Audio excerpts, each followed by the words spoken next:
Hi guys, today I will show you my client's small potato chips factory, which achieves low investment and high returns. The first process is to wash and peel the potatoes. Then the peeled potatoes enter the slicer. The potato chips are washed and dehydrated. Then they enter the fryer.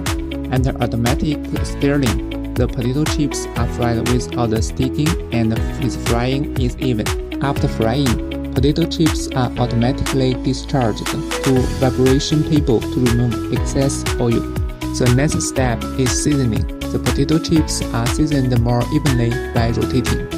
Finally, the potato chips are packed into bags by the packing machine and then can be sold.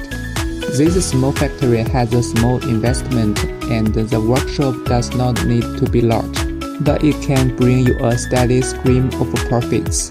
Follow me to learn more about the potato processing business.